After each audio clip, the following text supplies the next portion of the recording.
Olá, meus irmãos. Vamos iniciar o nosso Evangelho no Lar de hoje com a nossa prece inicial. Vamos fechar os nossos olhos, elevar os nossos pensamentos a Jesus em agradecimento. Gratidão, Mestre maior, por essa oportunidade de estarmos aqui reunidos para refletirmos acerca dos vossos ensinamentos.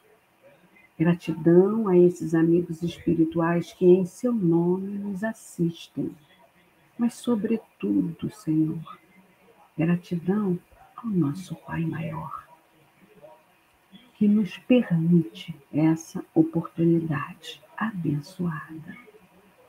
Assim, pedimos ao nosso Pai muita proteção e a devida permissão para iniciarmos o nosso Evangelho do Lar de hoje, dando todos juntos graças a Deus.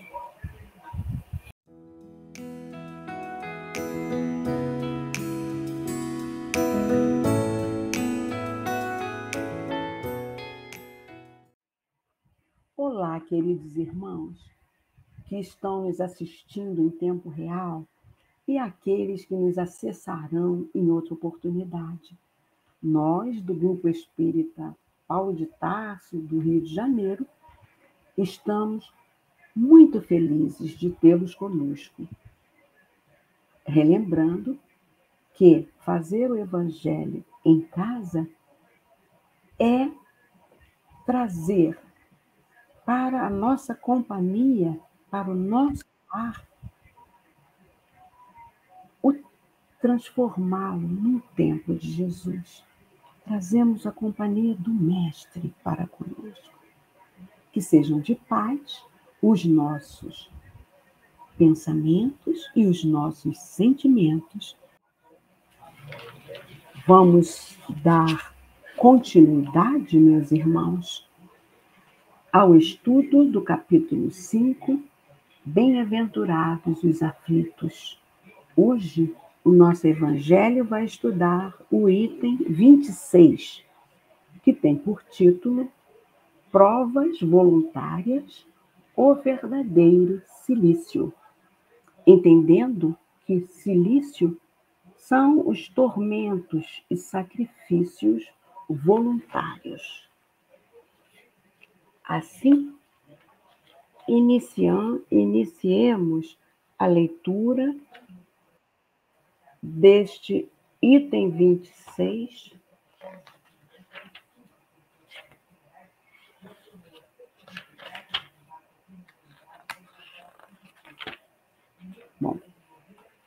perguntais se é permitido abrandar as vossas próprias provas. Essa pergunta leva a esta. A aquele que se afoga procurar se salvar? A aquele que tem um espinho cravado de o retirar? A aquele que está doente de chamar um médico? Sim, é permitido, né? Diz a espiritualidade. Agindo assim, ele estará cumprindo a lei de conservação, meus irmãos. Por quê? Sem força e sem saúde, impossível é o trabalho. Vamos prosseguir a leitura. As provas têm por objetivo exercitar a inteligência, assim como a paciência e a resignação. Um homem pode nascer numa posição penosa e difícil, precisamente para o obrigar a procurar os meios de vencer as dificuldades.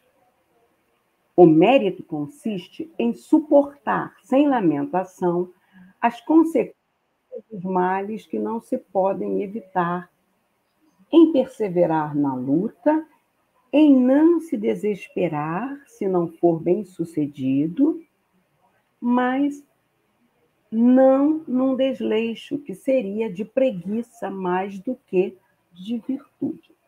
Então, vamos refletir, acerca desse parágrafo. É natural, meus irmãos, o desejo do bem-estar no homem, não é?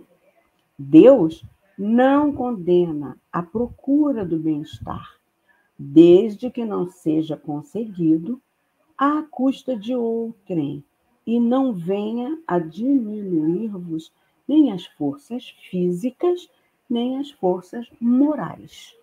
Tá bom?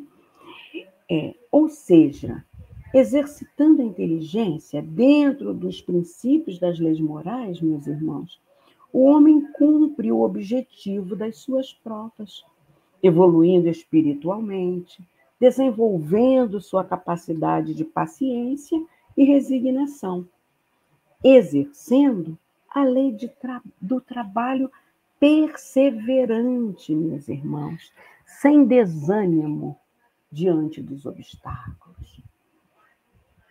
Quantos nossos irmãos desempregados partem para a informalidade, não é?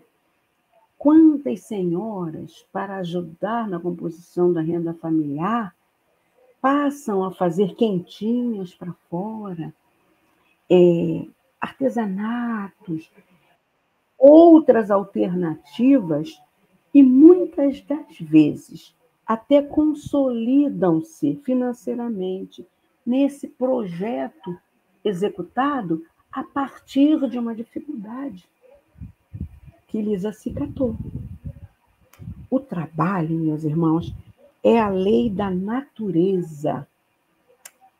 Por isso mesmo é que constitui uma necessidade para o homem, por ser uma consequência da natureza corpórea do homem.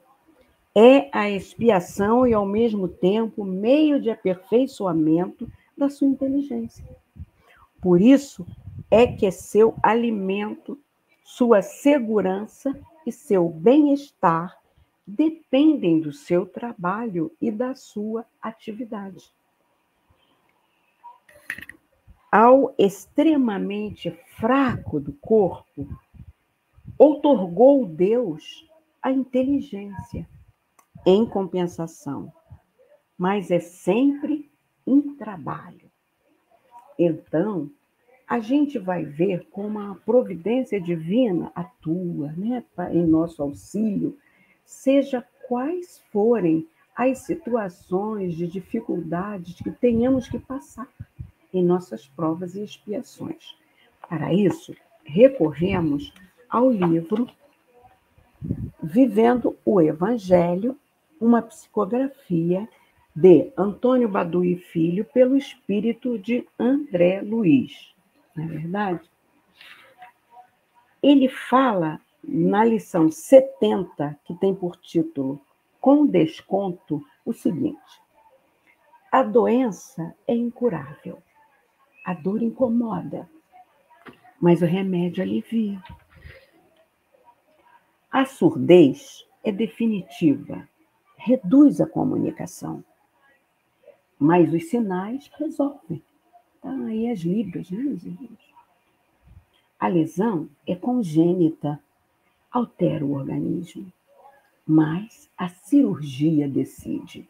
E cada vez mais o Pai capacita os nossos cientistas para o avanço da ciência. O defeito é grave, limita o movimento, mas a prótese ajuda. A cegueira é completa, prejudica o estudo, mas o braille favorece. A perturbação é mental, desorganiza o juízo, mas o tratamento equilibra. E o doutor Bezerra de Menezes já nos trouxe essa verdade, né? Há muito tempo, quando ele lançou o livro A Loucura sob um Novo Prisma, em que ele constatou na instituição que ele atendia como médico, e aí como médico espírita, ele constatou que a maioria dos internos nos hospícios do seu tempo, o problema era obsessão, era espiritual.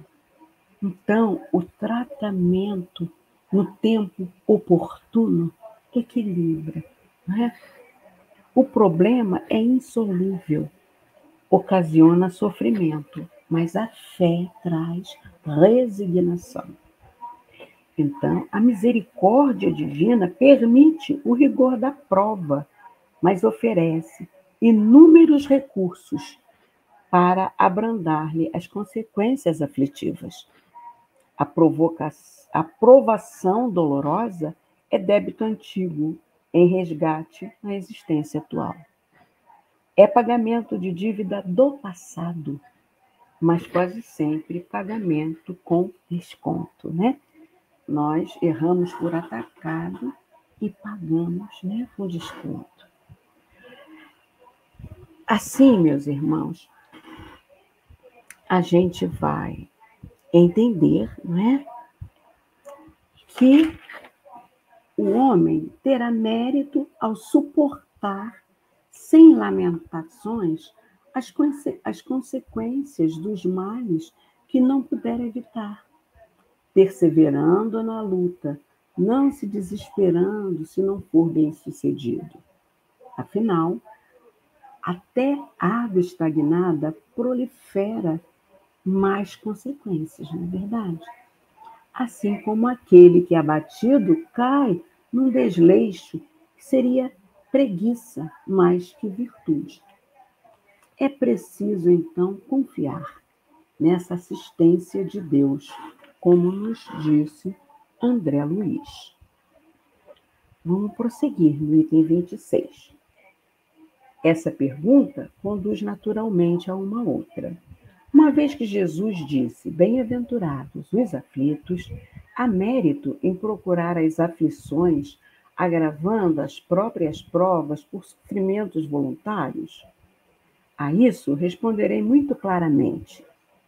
Sim, há um grande mérito quando os sofrimentos e as privações têm por objetivo o bem do próximo, porque é a caridade pelo sacrifício.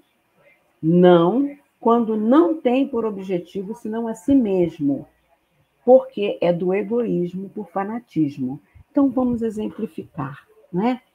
Certa vez eu ouvi uma palestra da Mônica Medeiros e que ela citou o exemplo de um menino de uma comunidade lá em São Paulo, em que ela prestava atendimento voluntário, e ela falava sobre crianças índigo e cristais e deu o exemplo desse menino, que ele bateu à porta de uma vizinha pedindo se ela teria alguma coisa para ele levar para o irmãozinho dele comer, porque ele ficou em casa sozinho com o irmãozinho menor e a mãezinha foi trabalhar.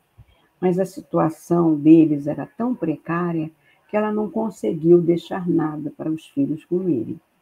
E a senhora que ele foi pedir ajuda falou: sobrou só arroz no almoço que eu servi hoje. E o menino humildemente aceitou aquele arroz. A senhora ficou curiosa e seguiu o menino. E quando chegou na casa do menino, sem que ele visse que ela o estava observando, ele pegou o arrozinho que ele levou e dividiu para o irmãozinho e para o cãozinho deles. E ele ficou com fome.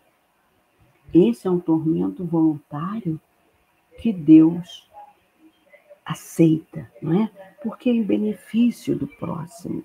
Bom, agora, aqueles tormentos, como os faquires se impõem, não é, em público, a jejuns, a sofrimentos de deitar-se sobre camas com pregos, tudo isso para eles conseguirem adquirir controle dos sentidos, é uma coisa em benefício próprio. Não vai ajudar ninguém fazendo isso. Então, é aí que é atribuído a isso um egoísmo. Também naqueles casos, daqueles que se insulam, não é? Para meditar, buscando o aperfeiçoamento íntimo, isolando-se da sociedade. Isso é um caminhar contra a regra áurea do Pai, difundida por todo o mundo, com palavras diferenciadas pelas diversas religiões, mas com o mesmo sentido, né? Fazei ao próximo aquilo que gostaria que a ti fosse feito. E no islamismo, essa mesma verdade é dita assim: ninguém pode ser um crente até que ame o seu irmão como a si mesmo. Ou seja, meus irmãos, o homem é um ser social, não é para viver em isolamento. Convivemos com as pessoas certas, no momento certo, para desenvolvermos nossas potencialidades, superarmos nossas dificuldades e buscarmos a nossa regeneração por comprometimentos pretéritos. Daí a espiritualidade nos dizer: fazei ao bem aos vossos semelhantes e mais mérito tereis. E acrescentar: privar-se a si mesmo e trabalhar para os outros, tal a verdadeira mortificação, segundo a caridade cristã. E foi essa mortificação em benefício do próximo que Kardec fez com aquele trabalho hercúleo que se impôs, fazendo a codificação da nossa abençoada doutrina. Não é? Vamos prosseguir. Há aqui uma grande distinção a fazer. Para vós, pessoalmente, contentai-vos com as provas que Deus vos envia, e não aumenteis sua carga, às vezes já tão pesada. Aceitá-las sem lamentações e com fé é tudo o que ele vos pede. Não enfraqueçais vosso corpo com privações inúteis e mortificações sem objetivo, porque tendes necessidade de todas as vossas forças para cumprir a vossa missão de trabalho sobre a terra. Torturar voluntariamente e martirizar vosso corpo é contravenção à lei de Deus, que vos dá o meio de o sustentar e o fortificar. Enfraquecê-lo sem necessidade é o verdadeiro suicídio. Usai, mas não abuseis, tal é a lei. O abuso das melhores coisas traz sua punição nas suas consequências inevitáveis. São, de outro modo, os sofrimentos que se impõem para o alívio do seu próximo. Se suportais o frio e a fome para aquecer e alimentar aquele que disso tem necessidade, e se o vosso corpo com isso sofre, eis o sacrifício que é abençoado por Deus. Vós que deixais vossos aposentos perfumados para ir amansar da infecta, levar a consolação, vós que manchais vossas mãos delicadas, cuidando de chagas, vós que privais do sono para velar a cabeceira de um doente, que não é senão vosso irmão em Deus, vós, enfim, que usais vossa saúde na prática de boas obras, eis vosso cilício, verdadeiro cilício de bênção, porque as alegrias do mundo não secaram vosso coração, não adormecestes no seio das volúpias destruidoras da fortuna, mas vos fizestes anjos consoladores dos pobres deserdados. Mas vós, que vos retirais do mundo para evitar suas seduções e viver no isolamento, que utilidade tendes sobre a terra?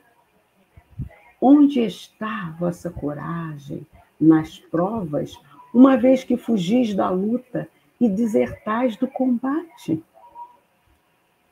Se quereis um cilício, aplicai-o sobre vossa alma e não sobre o vosso corpo. Mortificai vosso espírito e não vossa carne. Fustigai vosso orgulho. Recebei as humilhações sem vos lamentar. Pisai vosso amor próprio. Resisti contra a dor da injúria e da calúnia mais pungente que a dor corporal.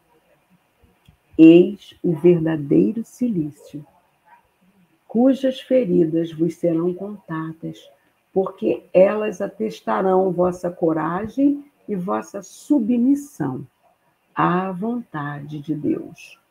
Um anjo guardião, Paris, 1863. E aí, meus irmãos,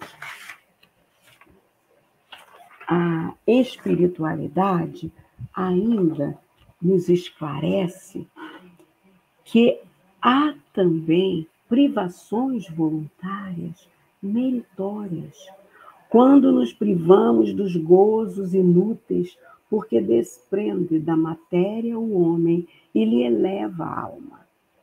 Meritório é resistir à tentação que arrasta ao excesso ou ao gozo das coisas inúteis. Assim a gente vê quantos irmãos conseguem superar as viciações do tabaco, do álcool, das drogas. Isso é muito meritório. E a espiritualidade ainda acrescenta: é o homem tirar do que lhe é necessário para dar aos que carecem do bastante. E isso aí a gente exemplificou com aquela senhora que deu o pouco que ela tinha da sua pobreza, o arroz, para alimentar aqueles meninos famintos, não é? A espiritualidade reitera, lá na questão 726 do Livro dos Espíritos, que os sofrimentos naturais são os únicos que elevam porque eles vêm de Deus. Os sofrimentos voluntários de nada servem quando não concorrem para o bem de outrem. Supões que se adiantam no caminho do progresso os que abreviam a vida, mediante rigores sobre-humanos, como os fazem, né, os faquires, os bonzos, que são aqueles sacerdotes budistas, né? E alguns fanáticos de muitas seitas, porque de preferência não trabalham pelo bem dos seus semelhantes. Visitam o indigente, consolem o que chora, trabalhem pelo que está enfermo, sofram privações para alívio dos infelizes, e então suas vidas serão úteis e, portanto, agradáveis a Deus. Sofrer alguém voluntariamente apenas por seu próprio bem é egoísmo. Sofrer pelos outros é caridade. Tais os preceitos de Cristo. Contra os perigos e os sofrimentos é que o instinto de conservação foi dado a todos os seres. Fustigai o vosso espírito e não o vosso corpo. Mortificai o vosso orgulho. Sufocai o vosso egoísmo, que se assemelha a uma serpente a vos roer o coração, e fareis muito mais pelo vosso adiantamento do que infligindo-vos rigores que já não são deste século. Então, é isso, meus irmãos. Muita paz a todos vocês. Vamos agora à fluidificação da nossa água. Todos vocês já devem, a esta altura, estar com seu recipiente, não é? De vidro transparente, para que possamos proceder à fluidificação. Fechamos os nossos olhos, elevemos os nossos pensamentos ao alto, rogando. Graças a Deus, Amado Mestre, médico dos médicos, aqui estamos para fazer a fluidificação da água. Permita que os espíritos de luz aqui presentes em seu nome possam fazer jorrar sobre essa água seus fluidos balsâmicos, medicamentosos, que unidos aos nossos humildes fluidos possam transformar essa água num remédio para os corpos físicos e espirituais daqueles que dela fizerem uso. Graças a Deus. E assim, meus irmãos, a gente só vai acrescentar que se houver uma necessidade de fluidificação para alguém em especial que esteja com algum probleminha de saúde, seja ela física, emocional ou espiritual, deve ser colocado o nome dessa pessoa na garrafinha e a fluidificá-la à parte. Só aquela pessoa pode ingerir daquela água. Agora, aqui fluidificarmos de uma maneira geral, como fizemos hoje, todos da casa podem fazer uso. Vamos então agora agradecer a Deus com a nossa prece final. Gratidão, Pai amoroso e bom. Graças a Deus. Agradecemos ao nosso Mestre Maior, a esses guias e mentores amigos que estiveram aqui conosco, nos assistindo em seu nome, Jesus. Que eles possam continuar a fazer essas vibrações aqui auferidas, prolongarem-se em nós, no nosso dia a dia. Gratidão, principalmente a Ti, Pai amoroso e bom, por ter nos permitido esse encontro de luz. Assim, felizes e agradecidos, Pai, nós te pedimos para estender essas bênçãos a toda a humanidade e te pedimos a devida proteção e permissão para encerrarmos o nosso Evangelho do lar de hoje, dando todos juntos a uma só voz, do fundo dos nossos corações. Graças a Deus.